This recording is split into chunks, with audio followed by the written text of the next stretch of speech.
Nii, tere head kuulajad. Mina olen Kärt, mind te olete ilmselt siin palju näinud ja samamoodi meie tänast külalist. Ja täna me mõtlesime, et siin jõulude ja aasta lõpu puhul räägime natukene digiturundusest, uuest plaanidest, kaugtööst meie turundusjuhi Erkiga. Tere, Erki! Jau, noh, muidugi peab tunnistama, et minul korraks hangus pilt ära, et ma väga täpselt ei tea, mis sa rääkisid, aga need on üks laivi ja... Ja mõtlesingi, kas sa olidki liikumata. Ma enam-vähem aiman, mis sa ütlesid. Ja mõtlesingi, kas sa kuulasid tähelepanelikult, kuidas ma tutvustan sind või päriselt pilt jäi seisma? Pilt seisis, et ilmselt sina seisid mul ja mina sulle, eks, aga see selleks, et alustame. Ja, nii, tere veel kord. Tervist, Kärt! Et ma olen täna omapärase situatsiooni sattunud, et kui ma siin aprillist alates olen ise, kuidas ma ütlen, siis saatejuht olnud, et siis täna olen ma justkui külalise rollis. Aga ma ei kavatse seda täie tõsidusega võtta, et ma vahepeal üht-teist ikkagi põrgatan sulle ka tagasi, sellepärast, et meil on niisugune, kuidas ma ütlen, dünaamiline duo. Peab paika, tegelikult selles mõttes ma arvangi, et siin aasta lõpu puhul ongi hea võib-olla sinuga rääkida natukene, kuna sa ju Mustariga oli turundusjuht, et võttagi vaikselt see aasta kokku. Aga tead, äkki alustame sellest, et sa räägid ka meie kuulajatele, kes sa oled, sest et nad on ju sind otseülekannetes küll näinud, nagu sa ütlesid ka saatejuhina, aga ilmselt sa ei ole endast rääkinud väga. Noh, see muidugi on hea, et sa ei ole ühtegi ilmselt vaadanud. Olen! Et mingil ajal ilmselt ma tõmbasin tagasi selle enese tutvustamisega, aga kevade poole ma ikka alustasin ja hea meelega ma kordan seda uuesti, et see on nagu luuletus, mis on peas.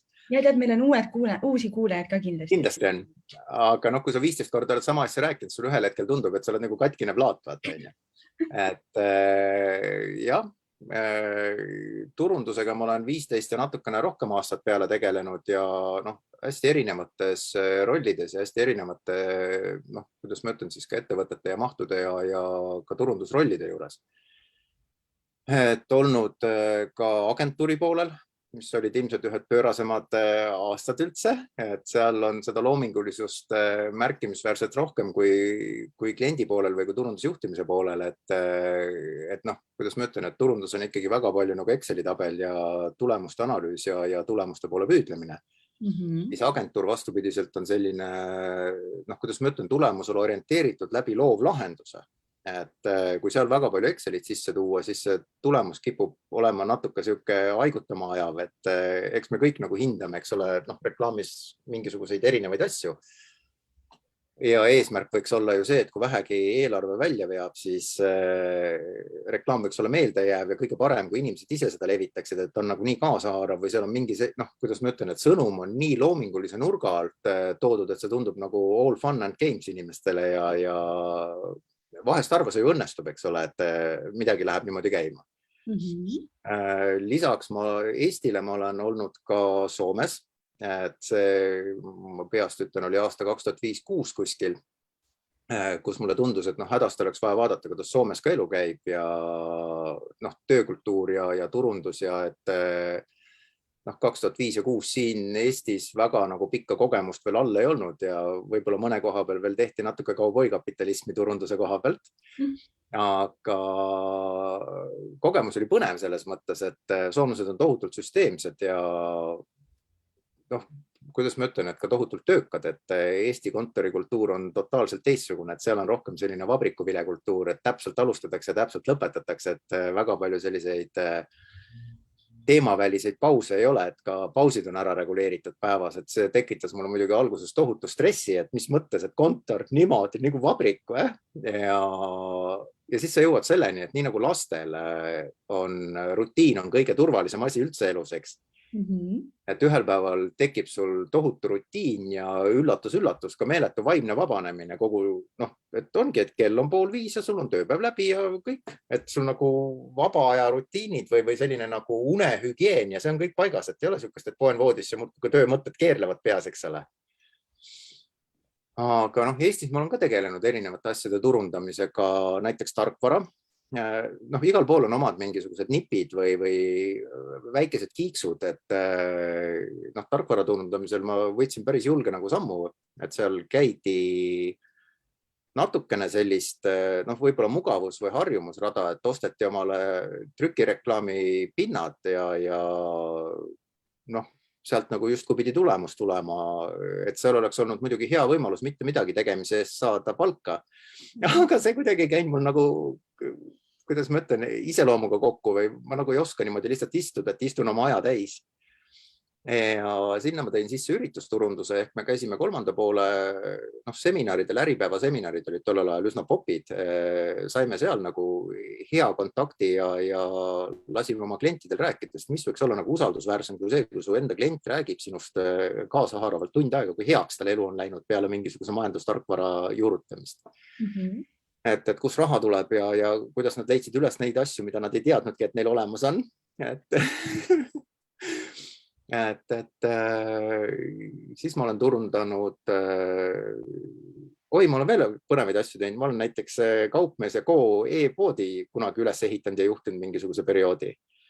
Tundub, et kõik turundus need etapid läbi käinud on ju. Et sealt ma õppisin ka, igalt poolt on midagi nagu õppida, eks ole, et sealt ma õppisin selle ära, et ära eelda, et sa ise tead kõike või et sa tead midagi mingist asjast, et alati uuri klientidelt, et mida kliendid tegelikult ootavad, et see on nagu üks viis, kuidas neile lähedale saada. Ja kuna see e-kaubandus oli sisuliselt, kuidas ma ütlen siis, et oma klientide tarnekeskkonna või tellimiskeskkonna muutus, siis seal päris need reeglid ei mänginud, mis harilikus e-poes, et need sai ka küll kõik juurde pandud ja see on Eestis vist senimaani üks väheseid e-poode, kus aliased töötavad. Et kui sa kirjutad Itaalia vein, et siis sa saad nagu kogu selle listi, mis on Itaalias toodetud veini või eks me võtsime seal kohati ka, kuidas ma ütlen, et teadmised ja huumor võiks ikkagi käsikäes käia ja sa ka näed, mida inimesed otsivad, eks ole.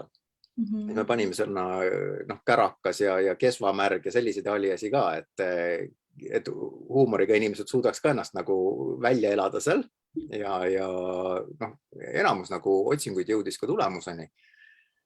Vähemalt, mis vähegi võiks nagu tulemust anda, eks. Ja seal oli võlusõna see, et sul peab olema tellimuste ajalugu all.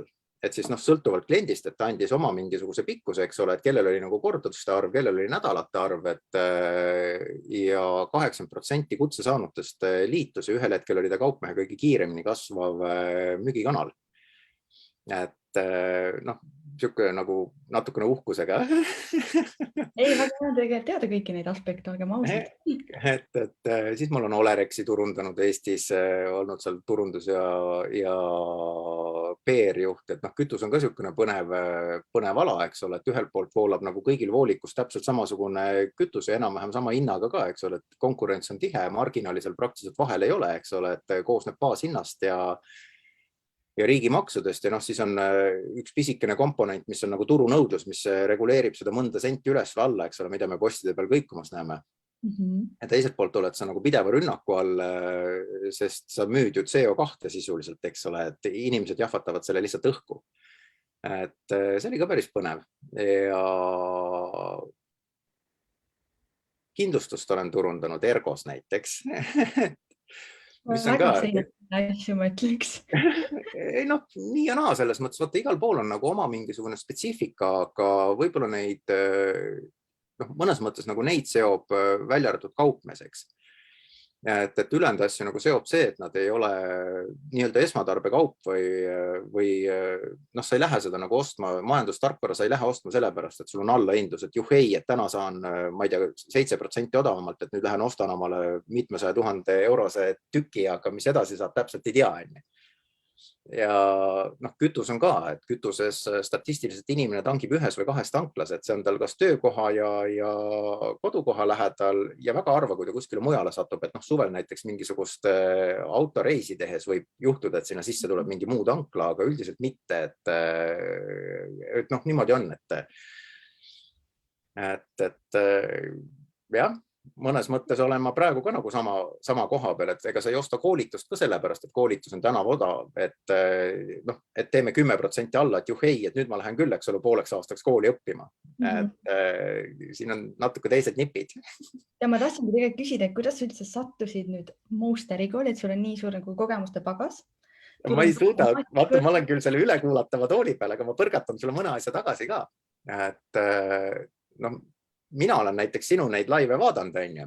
Ja ega sa väga pikalt ennast ka ei tutvusta. Hästi põnev oleks võib-olla ka kuulajatel kuulda, et mis on sinu taust või kus sa tulid ja kuhu sa jõudsid? Tead, minu seda kogemust niivõrd palju tegelikult ei ole. Ja üldse ma olen hariduselt Hispaania filoloog ja olen samamoodi töötanud küll üritusturundusvaldkonnas, aga pigem seotud selle promotsiooni nii-öelda valdkonnaga. Ja tegelikult ma töötan ka praegu hangetega. Ehk siis kõik see turundus on väga uus asi minu jaoks, aga kuna see pakub mulle niivõrd palju huvi, siis ma olen ise ennast harinud. Nüüd praegu ka Most ärikoolis. Tänu sellele, et ma õppisin siin eelmisel aastal, avanes mul võimalus ka nii-öelda edasigi siin tegutseda.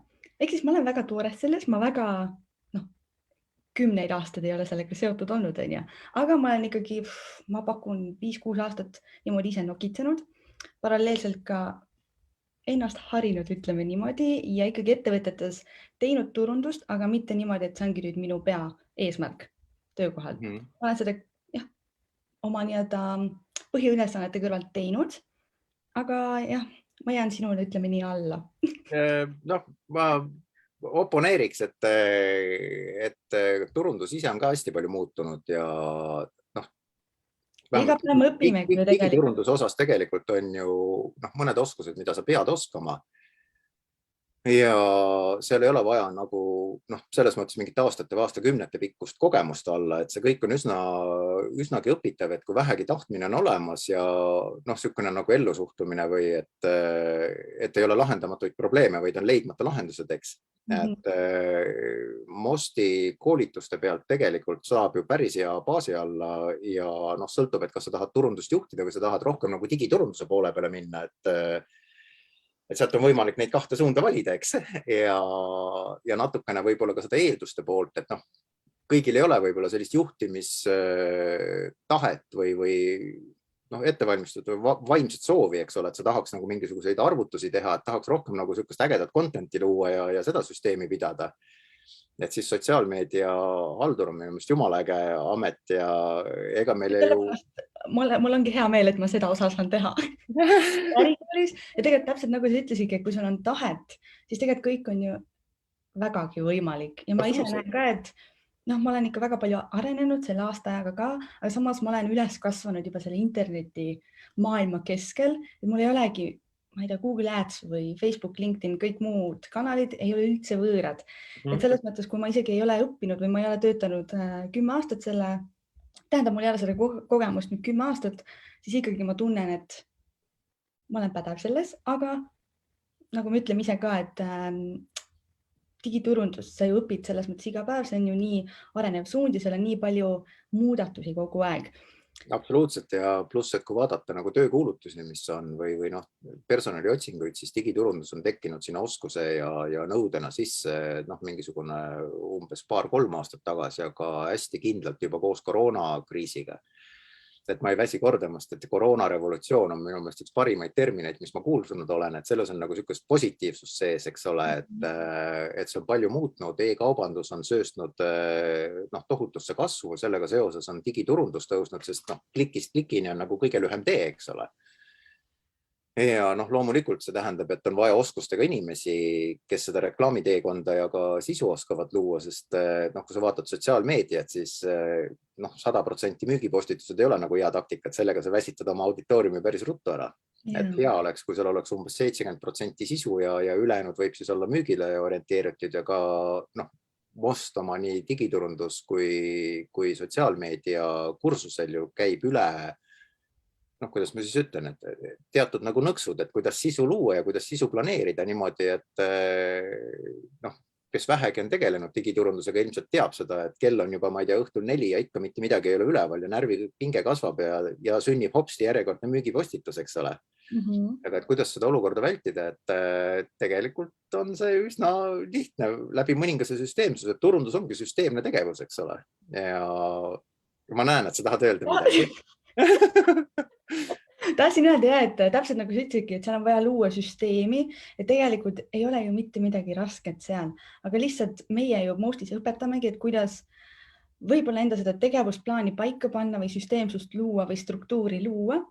Ja siis, ma ei tea, hakkavad mingid pildid kokku jooksma. Aga nagu sa ütlesid ka, et Most ärikoolis me õpetame nüüd seda digiturunduse juhi eriala ja samamoodi siis sotsiaalmeedia spetsialisti eriala. Ja tegelikult ju töökuulutis on nii mõlema eriala kohta, et ma ei tea, mis sa ise arvad, mis neil nagu kõige suurem vahe võiks olla või miks, ma ei tea, küsitakse ühel kanalil digiturunduse juhti ja teisel sotsiaalmeedia spetsialisti. Ma ei tea, kas sul on mingi enda arvamus sellest?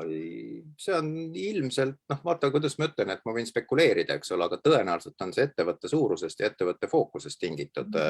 Mida suurem ettevõtte, seda kitsamat töölõiku inimesed teevad kuni selleni, et sa oledki võib-olla Google'i optimeerija ja sa mitte millegi muuga ei tegele või sa oledki analüütik ja ainukene asi, millega sa tegeled päeva jooksul ongi analüütika jälgimine ja selle info edastamine, eks. Et mida väiksem on ettevõte, seda multifunktsionaalsemaks läheb tavaliselt inimene ja seda rohkem ta asju teeb, eks ole. Ja kuni selle piirini välja, et ollakse, ma ei tea, assistent, müügijuht, turundaja ja võib-olla veel paar ametit sinna juurde. Ja ega see on ka väga hea nagu hüppeplatvorm, et asja hakata süsteemsemalt tegema, eks ole. Et 2 kursust on küll jah niimoodi nii-öelda nullist kuni lõpuni, eks ole, aga meil on ju olemas ka moodulid. Ehk et kui sa näiteks tunned ennast sotsiaalmeedias tohutult tugevana ja tulemus on taga ja analüütika ütleb ka, et sa oskad seda asja teha, et siis ei ole seda nagu mõtet uuesti õppida. Aga võib-olla sa pead hakkama ühel päeval tegema näiteks Google'i reklaame, et siis sa tuledki, võtad selle mooduli Mostis ja õpid selle selgeks ja tšaubak ka jälle. Ja täpselt, et tegelikult see ongi, ja meie veebilehelt saab rohkem infot selle kohta ka, nende erinevate moodulite kohta, et on võimalik jah õppida siis, ma ei tea, mõnel äkki on vaja lihvida ma ei tea, kirjutamist, et tegelikult seda osa saab ka õppida ja ma ei väsi kordamast, et kõik on ju siin tänapäeval õpitav, et ei ole nii, et ma ei saa hakkama, et ma nüüd lähen ainult ühte teed pidi. Et tegelikult tasub igast võimalusest ju kinni haarata. Ja mis võib-olla eristab, mida ma tooks ka välja, et päris palju asju tänapäeval on olemas ka YouTube'is, eks ole, ja eks me kõik aeg-ajalt mingisugust mõnda klõpsu sealt YouTube'i kaudu teeme endale selgeks, kuidas käib. Aga päris raske on nagu digiturunduse juhiks õppida YouTube'i kaudu, sest kõiki mooduleid sa ei oska isegi nagu otsingusse trükkida, mida peaks, on ju. Samuti ei oska ka ju hinnata seda sisu, mis sealt vastu tuleb, et kahjuks seal ei ole nagu mingisugust sertifikaati või lipukest küljes, et kas see on kellegi lihtsalt isiklik arvamus või see on nagu päris sisu. Või isegi see, et kui sa nagu digiturundaja siis oled, et võib-olla ongi hea, et sa saad mingi baasi alla ja siis sa oskad ju täpsemalt otsida ka mujalt kanalitelt. Et hea on ikka ju mingi kursus enne läbida, kui reaalselt sinna YouTube'i minna ja muud infot hakata nii-öelda otsima, kui isegi tegelikult võib-olla ei tea, mida otsida, nagu sa ütlesid ka. Absoluutselt, et see on, kuidas ma ütlen, et ega siis ülikoolis õpitakse ka sageli selgeks mitte igat detaili, eks ole, sest kõik ju ajas muutub. Aga sa saad teatud nagu üldise pildi ja vähemalt aimdus, et mida otsida ja kuidas otsida, eks, ja kus kohast võib-olla otsida. Et kursuste puhul on ka, eks, et korra ma tahaks nagu võib-olla tagasi põigata, et lisaks nendele kursustele ja moodulitele, et kellele need kursused on mõeldud, et me oleme nagu selle teema ümber ka täna natukene keerutanud, et keda otsitakse ja et mis suurusega ettevõte, et kellele nagu Mosti kursus sobib, tegelikult sobib ta, kui öelda, et sobib kõigile, siis see kõlab nagu õõnsalt võib-olla või see kõlab nagu head and shoulders, et mis sobib kõigile, see ei sobi peaaegu millekski, on ju. Aga kui seda võib-olla natukene kitsamaks välja tuua, siis ta sobib algajatele, aga eeldus on, et ikkagi mingisugune kogemus võiks olla arvutiga olemas ja peamine, et huvi peab olemas olema. Et kõik on õpitav kohe, kui on huvi olemas. Siis teine, mida me oleme siin nagu ka maininud, eks ole, on ettevõtjad või ettevõtted, reeglina nad pisemad, eks ole, et kus on sellised hunt kriimsilmad, kes 9 ametit peavad ja siis ühel päeval selgub, et mõnda asja süsteemselt tehes oleks võib-olla rahakulu väiksem või tulemus parem, on ju. ja kolmas on, kes on juba turundusega kokku puutunud, aga võib-olla mitte nii väga digiturunduse poolega, sest ega turundada võib ju ka muudes kanalites, võtame kas või nii-öelda traditsioonilise meedia, trükimeedia, autor, raadio, tele, nii edasi, eks. Ja kui sa ikkagi elu sees ei ole selle digiga tegelenud, siis ta tundubki võib-olla natukene niisugune spooky, et äkki põletan seal 1000 eurosid, aga tulemus jääb nagu olemata. Aga jällegi, et ja ka karjääri hüppeks, eks ole. Et võib-olla sa midagi oled teinud, aga tänapäevane statistika ütleb, et kui meil on siin olnud läbi aegade erinevaid nagu pikkusi inimestel ühe ameti või ühe rolli täitmisel, et alustades 7 aastast, et siis küllastuti ja siis see kuidagi niimoodi vajus 3 aasta peale. Nüüd on 17 kuud on see, kus inimene tunneb, et on nagu kõik endast andnud, eks. Et nüüd tahaks midagi freshi, et kas võtaks uusi ülesandeid või kui neid ei ole võimalik, et siis vahetatakse tööandjat. Ja täiesti nõus sinuga. Aga mis sa arvad, kui sa rääkisid ka nendest muudatustest, et digiturundus ju muutub ajaga üha kiiremini, nagu me ka täna näeme. Kas nende trendidega peab ilmtingimata nagu kaasas käima, mis sa arvad? Et meil on ju praegu, ma ei tea, Instagramis mingid reelsid näiteks või TikTok samamoodi. Et kas see on hädavajalik, et kui keegi nüüd meie kuulajatest kuulab ja ta ei ole üldse kursis või talle ei meeldigi selline temaatika, mis ma ei tea, Instagramid on, siis ma ei tea, mis sa arvad, kas see on oluline käia just nende kõige olulisemate trendidega kaasas või on ka okei, et ma turundan käinud, ma ei tea, Instagram või Facebookis või LinkedInis. Mis arvamus sellest on? Paneks sinna nagu turundusliku vaate sisse, et tegelikult peab olema ju selles kanalis, kus su sihtrühm on. Ja lajatades nagu veel vastu eriti ekstreemselt, et kui su sihtrühm on 80+ inimesed, siis võib-olla sa peaksid olema kuskil vanadekodu uudistelehes paberlehe peal, eks ole, et mitte mingisugust seost ei ole sul enam nende LinkedInide ja asjadega.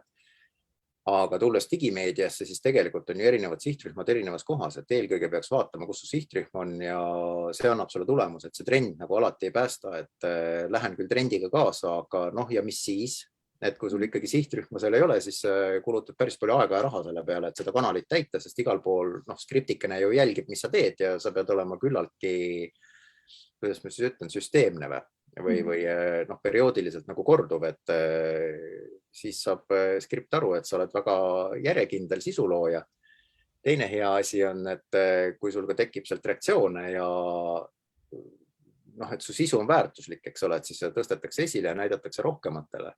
Et pluss siis kanalite strateegia, et ka vaadata, et kuidas su kanalites reageerib, et mis sihtrühm või ütleme, et kuidas sul nagu selline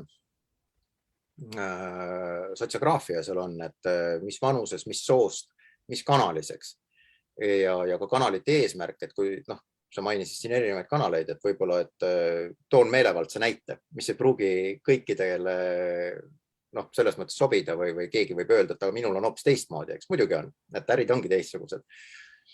Et võib-olla sul näiteks Facebookis on natukene küpsem ja Instas on natukene võib-olla noorem seltskond, eks ole, võib-olla ühes on rohkem mehi, teises on vähem mehi, eks ole, võib-olla natukene nagu vanuse ja soo põhjal erinev. Samuti see sisu nagu päris üks-ühele kopeerimist ei kannata, sellepärast, et kui nüüd keegi mõlemad kanalit jälgib, siis tal on siuke ka haigutamisefekt, et tore on, aga ma ju just tund aega tagasi nägin seda nagu Facebooki peal, et mis te sellest siia kopite. Pluss, et võib-olla nendel on ka erinev natukene strateegia, et kui Facebook on võib-olla rohkem selline tekstipõhine, et inimene on valmis teksti pikemalt lugema, siis Insta on rohkem graafiline, et kui sa Facebookis saad tuua näiteks punktidena välja, et ma ei tea, et 5 tähtsamat asja või 3 nippi, siis Instas oleks hea nendest samadest asjadest teha võib-olla eraldi slaidid, eks ole, ja kirjutada sinna lihtsalt mingi lühikene saatelugu, sest niimoodi klõpp läbi käia on nagu seal kuidagi kanali spetsiifikast tulenevalt loomulikum, kui et see tekst lahti klikkides seda teksti hakata lugema. LinkedIni puhul on ka, eks ole, et LinkedIn on rohkem jällegi business orientated, et võib-olla seal sa saad luua nagu erinevaid väärtuseid, näidata, mis elu nagu ettevõttes elatakse ja tuua neid ettevõtte väärtuse välja, et kui sa kuhugi hakkad kandideerima, et tõenäoliselt otsid sa seda ettevõtet ju sotsiaalmeediast, muuhulgas LinkedInis, et vaadata nagu seda tõsisemat sisu ka, et okei, et näed, et Instas teevad jumala ägedat content'i, aga noh, ma ei tea üldse, mis elu seal ettevõttes sees käib või kui tõsiselt võetavad nad on. Ja inimene üldiselt reeglina tunde ei ole valmis kulutama selleks, et kuskil tohutu otsing teha. Et selles mõttes vastus su küsimusele on jah ja ei. Et trendidega muidugi tuleb kaasas käia, aga sa pead vaatama, kes su sihtrühm on. Et muidu see võib olla selline jalga tulistamine, et noh, kuidas ma ütlen. Teed surmtõsist asja ja su sihtrühma ei ole TikTokis, aga sa paned nagu auru sinna ja hea tava kohaselt toodad seal rohkem kui ühe mingi video päevas ja võib-olla paned sinna ka mingit rahalist ressurssi ja siis sa avastad, et mitte midagi ei juhtu selle peale, et siis on ka natuke kurb. Et sinna toodetakse ka ju päris head sisu, kusjuures ka ärikontenti toodetakse sinna niimoodi kavalalt. Ja täpselt kavalalt, aga tegelikult sa rääkisid ka sellest sihtrühmast ja muust säärasest, et võib-olla inimene, kes ei olegi õppinud seda, talle ei ütlegi see sihtrühma võib-olla analüüs midagi, et tegelikult ma lihtsalt etteruttavalt mainin, et 11. jaanuar algab meil ka uus digiturunduse juhi kursus, et Most ärikoolis me reaalselt analüüsime kõiki aspekte, ka sinu sihtrühma, me loome sihtrühma, et selles mõttes on kõik olulisemad aspektid nii-öelda läbi töötatud, et võib-olla paljudele tekitas see praegu küsimusi, et siis teate, et 11. jaanuar algab uus kursus ja rohkem saab jälle infot meie veebilehelt. Aga Erki, räägime natuke sellest kaugtööst ka. Kas meie oleme enamasti kodukontoris, et kuidas sina seda kodukontorit nii-öelda enda jaoks mugavaks oled teinud? Et paljudel on ju tunne, et okei, või noh, tähendab, on kaks segmenti. Ühed, kellele sobib kodus töötada ja teised, kes ei suuda kuidagi produktiivseks jääda. Et mis on sinu üks soovitus? Kuidas leida see õige tasakaal või? Et noh, selles mõttes on sul õigus, et kodukontor tõesti kõigile võib-olla ei sobi ja osadel inimestel ongi vaja sellist silmast silma kontakti või noh, kuidas ma ütlen, sellist küünanukki tunnet natukene ja võib-olla kõikidele ametitele ka see kodukontor ei sobi.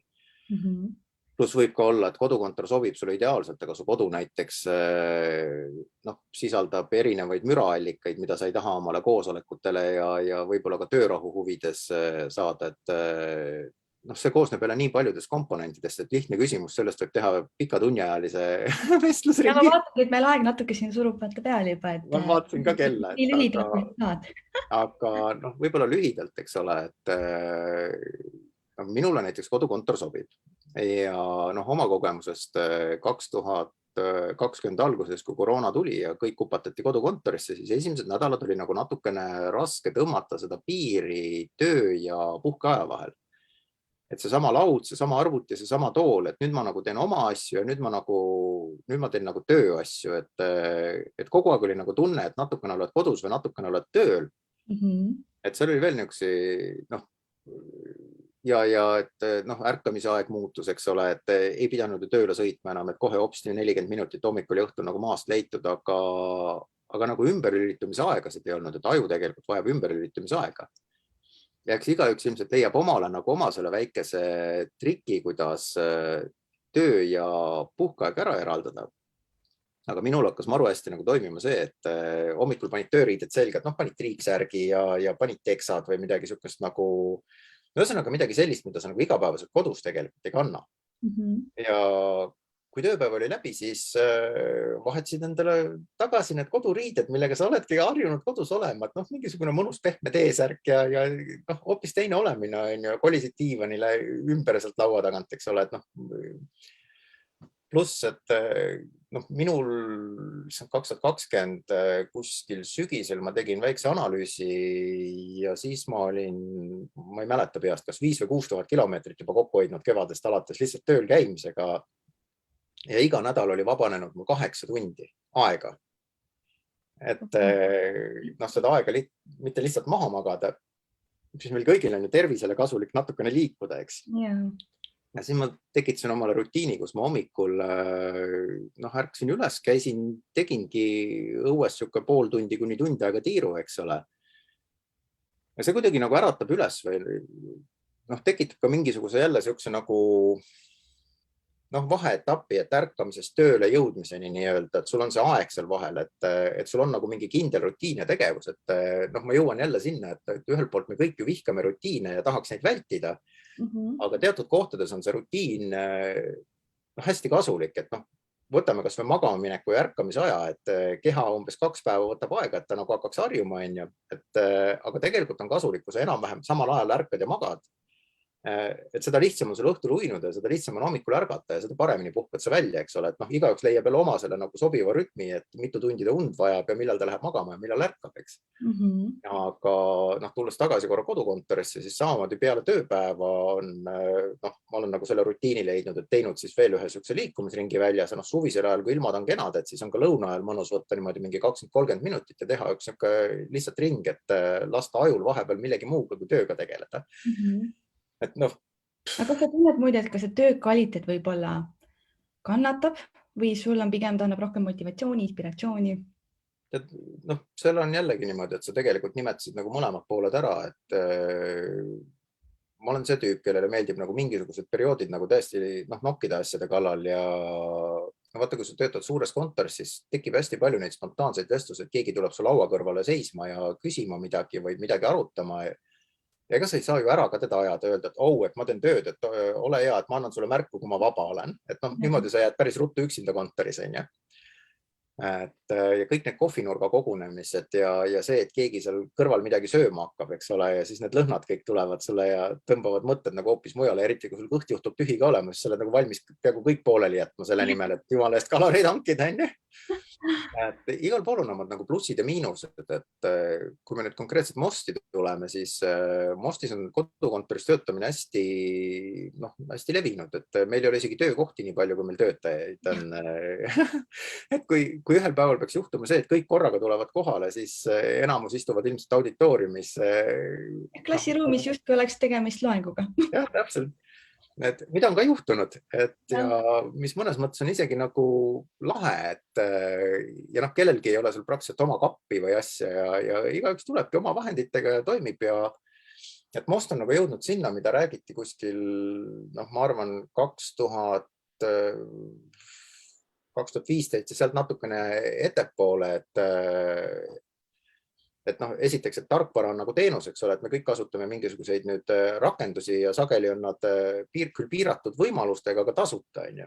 Et me ei osta kõike tarkvara enam, mida me igapäevaselt kasutame. Samas me oleme legaalsed, et me ei kasuta piraattarkvara ka, eks. Teiseks on nagu, et bring your own device, et väga paljud inimesed eelistavad kasutada oma seadmeid ehk töö ja oma elu ongi nagu samas seadmes või samades seadmetes. Et noh, 2 arvutit laual nagu tundub ka naljakas juba tänapäeval, eks. Ja pluss siis, et sa oled nagu vastu, saad seda vabadust, et kui sul tahad kodus töötada, siis sul on see võimalus, et noh, tegelikult oled sa nagu nõus seda balanssi otsima, eks ole, et töökultuur on päris palju muutunud, et noh, 10 aastat tagasi see, et keegi ütleb, et ma jõulunädalal ei tule, et ma olen siis maal. Noh, selle peale oleks kõik itsitanud ja ilmselt meile ja telefonikõnesid ei oleks tulnud, et kõik said aru, et selge, et ta läheb nagu sihukesele kodukontorisse, on ju. See oli veel mõni aasta tagasi, kus kodukontorit kuidagi nagu alateadlikult käsitleti ju sihukese poolvaba päevana, et ta on kodukontoris, ma ei hakka teda tülitama, on ju. Tegelikult enne pandeemiat vist oligi selline olukord, et kodukontorit justkui ei eksisteerinud nagu positiivsel tasandil, aga nüüd vaatad tööpakkumise, tegelikult seal on ju ka, et kaugtöö võimalus juba juurde kirjutatud, et seda on hästi palju juba normaliseeritud. Aga tead, Erki, ma küsin sinult veel viimaks, et meil siin natukene aeg nüüd surub peale. Ütle 2 sõnaga, mis võiks olla järgmise aasta Most ärikooli plaan või mis sinul isiklikult võib-olla turundusjuhina, et mis su võib-olla uue aasta plaan on, et kuna siin on aasta lõpp, et mida sa võib-olla järgmine aasta rohkem tahaksid teha Mostis või mis on su nii-öelda eesmärk? Selles mõttes sa küsid nii häid küsimusi, et vasta 2 sõnaga, aga ma küsin su käest niisuguse 3 minuti pikkuse joru, on ju. Et siin on jälle, eks ole. Võid niimoodi öelda lihtsalt. Noh, ütleme siis niimoodi, et hästi lihtsustatud 2 eesmärki. Esiteks turunduse kvaliteeti veel tõsta, eks ole, et see on jumala eest niisugune asi, et seda saab lõputult tõsta, et turundus ei ole kunagi valmis, et alati saab veel paremini teha. Sellepärast ongi nii põnev.